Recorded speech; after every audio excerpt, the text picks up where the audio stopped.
I seriously have to put on something else. This makes me look like way fatter than I am, which is not necessarily a bad thing. I just don't think it looks good on me. Anyway, I came out of the psych ward yesterday because my mom's crazy. She sent me in there at like 9 p.m. on Tuesday night. Uh, but she saw this, which I can't actually show, and they're mostly like cleared up on this side anyway, so there's nothing to be seen. And she was like, I think it's better if you go away for a while. And I was like, okay, damn, fuck, I guess. But there was like this stupid class like trip thingy coming up anyway for school where we had to go to motherfucking Leipzig to look at books and then later on write an exam about it. Whatever, who cares? I planned to run away to my friend's house anyway in that same night. Those plans were foiled. Foiled again. By my mother. Well, anyway, I was gonna leave €100 because that's about the expenses she like already paid for that class trip that I wouldn't have gone on. So I would have just left the money for her so that she would have less of a reason to be mad at me. But I guess the fact that I went into the psych ward instead kind of saved me $100. So, what's 39 hours in an empty room? Anyway, I've never been to a psych ward before, and I don't want to ever go back because it fucking sucked. It's so empty, it's so boring, there's nothing. You're not allowed to do anything, and there's nothing to do. You can play board games. Great. You can draw, and you can read the newspaper. It's awfully quiet everywhere in there. It's just so silent. The only thing you hear is people, like the doctors with their shoes, which they're allowed to have, walking around, because if you're a patient, you have to wear slippers, because shoes are dangerous. And so is everything else. You can't open windows on your own, even though like we're on the first floor, and most windows open into the yard where you can't get out anyway because there's walls. Everything is white. Everything is white, dude. Uh, I was put into an extra room for some reason, and I didn't get like a proper bed. There are beds, like real ones, with a real bed frame, but I had one that like opens up like this because it was like an extra one in case they were too full, which they were, but we were only like 5 to 6 people as patients without counting the doctors, but they don't sleep in those beds, so it doesn't even matter. I got a room that wasn't being videotaped, which is cool. Everybody else had video taping done in their room, so I guess I'm kind of glad I landed in the other room. But the room is empty. There's nothing. There's my bed, there's a gigantic white wall, and then there's a window and a closet, but all of the doors of the closet are locked, and you have to ask somebody else to open them for you if you want to like get your clothes out. That's another thing. You have to ask the doctors to do basically anything. You're not allowed to go piss on your own. You have to ask them to unlock the bathroom, which is really annoying.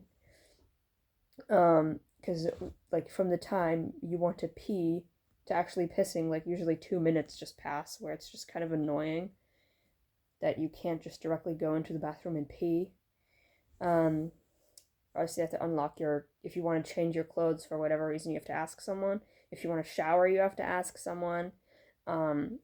If you want to go outside, going outside is such a difficult process because you need to be approved by all of the doctors, and then you need a doctor to go with you. And it's going to take you like a lot of time, a couple of days, for them to trust you enough to go outside even. If they could leash you, I'm sure they would, to go outside with a doctor to like have that approved, and then to go outside alone, you can basically give up on trying to do that because it's not going to happen. You're never allowed to use your phone ever in any circumstance. Like you're not even allowed to see it. The only persons you're allowed to call on the patient phone is family. You're not allowed to call your friends. The only people that are allowed to visit you is your family on Thursdays from 2:30 to 6 p.m. You're not allowed to listen to music, obviously, because I saw that there is all of the closet doors are labeled with what's inside of it in the group room, Right, it's the group room, by the way, where it's just like the games are there, and it's also where you eat together and basically spend your entire day because they want you to be social, and the only other place that you can really go would be your room. But at least in my room, there's not really anything to do, so I wouldn't be in there except for sleeping. What was I saying? Yeah, in the closets, they have little like descriptors on what's inside of the doors. Um, and I saw one that said Bluetooth box. So, like, apparently listen to music is an option. Somebody also asked about that. Uh, and the doctor that was there, since you're not allowed to ever be alone in a room, except for your room at the designated time, um, there's always have to be, like, one person, like, watching over the group. So we asked the doctor that was there, and she was like, usually we don't listen to music here, but like we can try to organize something if everybody's okay with it. And everybody in the room was like, yes, please music. Please any sound that isn't footsteps or distant talking. But at my time there, that didn't end up happening at all. Because apparently they need to ask like a day before if they're allowed to use the Bluetooth box.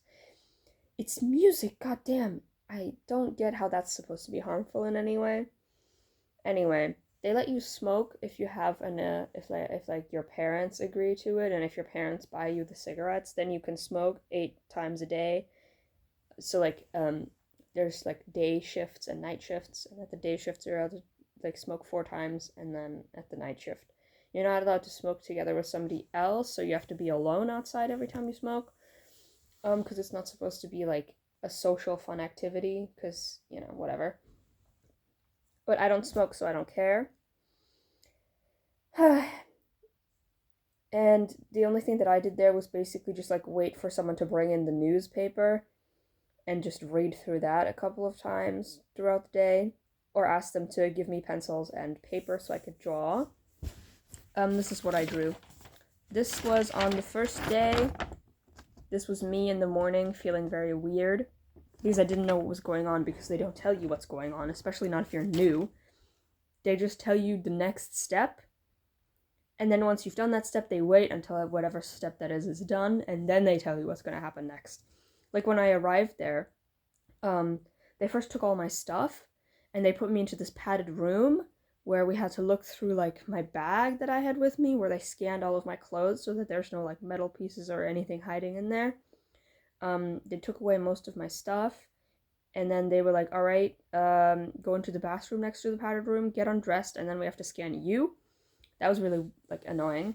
You had to take off all of your clothes and put them all away, and then you got them back later when they were done scanning you, and then you put everything back on, and blah blah blah. And then I had to like pick out specific clothes that I could keep. I couldn't keep all of my clothes because a lot of my clothes have like, here you see them, these straps. And if they're not removable from your clothes, you have to either cut them off or you're not allowed to wear the clothes. And obviously nobody wants to cut off the fucking strings on their clothes for a single Psych Ward stay. So nobody wants to do that. So I just like wore the same pants for the entire time I was there. Anyway, and then once they were done with that, they like kept all my stuff. And they were like, all right, we're going to walk you to, like, your room and stuff now. And then they, like, told me where I was going to sleep.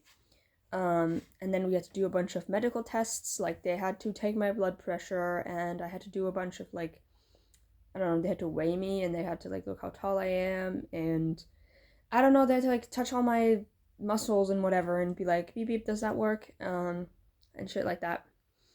You have to do a drug test, too, where they take your piss. So when all of that was done, they were like, all right, here's your room, get in there. Would you like me to turn off the light? Okay, great. Lights off. Good night. And at that point, like, I had a bag, and the thing I was allowed to keep were my pencils and my little journal that I have where I write down everything. And I didn't know where that was the entire time. And I was too scared to ask. So, like, I only had my night clothes and my day clothes with me that I already wore when I got there. So I changed, and then I just kind of like left my clothes on the windowsill because I couldn't open the closet, and I didn't know where else to put it because there was no table or anything. And I was like, okay, I guess it's time to sleep. Oh, and they let me keep one pillow that's on my floor over there that I usually sleep on here in my bed as well, but I didn't want to do that tonight because it smells like hospital. So I just kind of slept there for I don't know how long. There's no clocks also. There's no clocks, so you don't know what time it is. Mm, I don't know if that's intentional or if they just forgot. Whatever. I actually have a drawing about that. Um, this is cucumber slices that I drew, and one of them kind of looks like a clock. And it says, what time is it and where are all the clocks? Because I was genuinely very confused about that. Oh, this is the drawing of my room, by the way. You can't see it on video, but this is me in the bed, and then here's like these really big extending walls, and here's like the closet, and this ugly metal wall thingy that they had for some reason, and it's the big window. Because that's very weird. Weird room, just like a lot of nothing. Anyway, where was I? Oh yeah, no clocks. And then the next day I like woke up and I was like, what time is it, first of all? It's bright outside. Nobody has woken me up. Like, do people wake you up here? Or do you get up on your own? And I didn't know that, so I just stayed laying down. Fell back asleep. And then a doctor came in and was like, hey, good morning. And I was like, good morning. At that point, I still didn't know where all of my stuff was. It was kind of annoying because it's like, where are my things? Am I ever going to see them again? No. I got my clothes back a while after that. But they were, immediately locked into the closet, so couldn't access those anyway. And I just kind of waited in the morning. And then I got to see like the first other person that was there besides me. In the night, I had no idea if there even were other people besides me. Because, I was alone in that room and the only people I saw were doctors. But besides me, there was like 4 other people, I think. 4 or 5.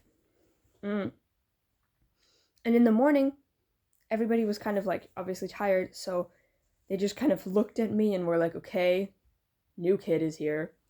And I didn't know what to say or what to do, if I was supposed to be talking to them or something. So I just kind of awkwardly waited outside of my room until somebody told me what to do. And then we were supposed to have breakfast, where they just kind of out of the kitchen, where you're not allowed to go because there's knives and dangerous things that you as the mentally ill one can't touch. So, they had like this little wheel cart with all the breakfast items on it, which was actually quite a lot. The food there was okay. And then they were like, all right, guys, just put this on the table. And then we all just kind of silently put the stuff on the table. And I was like, who are these people? Like, what's going to be the dynamic here? And then they, like, just silently did everything. And then we sat down, and I was just there, like, with my empty plate in front of me. And, you don't want to be the first person that, like, eats food or does something in a room that is entirely quiet and populated by one doctor that is looking at all of you like that, and then just a bunch of kids that are just looking down at their empty plates saying nothing. And you're like, what am I meant to do? Because I was hungry, because I hadn't eaten like a lot the night before. And it was just so weird. And then after like a little while, nobody did anything. Now I know it's because we were all nervous, because the other people had also arrived around like varying types of like yesterdays.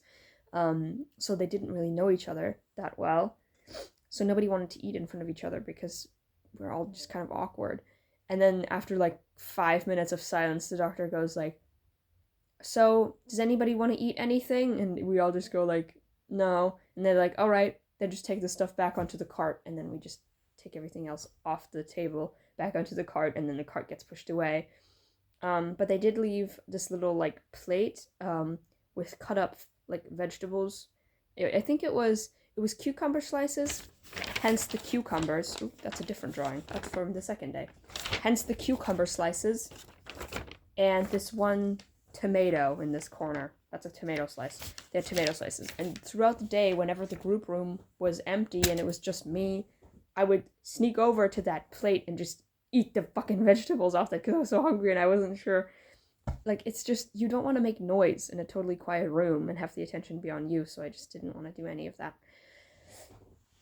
It was just terrible the first day, and then, like, in the morning, I just requested, like, can I please have paper and pens? And so I just kind of, like, picked out 3 pencils, and then the other pens got locked away again, and that's why all of the sketches are blue and brown and green, because that's the only pencils I had. So yeah, then I just drew the entire morning over until the newspaper came, and then I read that.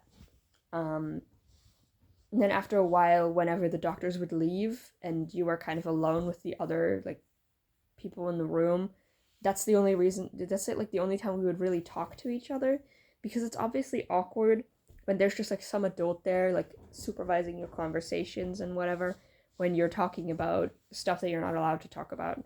Like, for example, you're not allowed to say why you're here, you're not allowed to ask other people why they're there, because they're like, oh, that could be like triggering and stuff, which is like fair, I guess.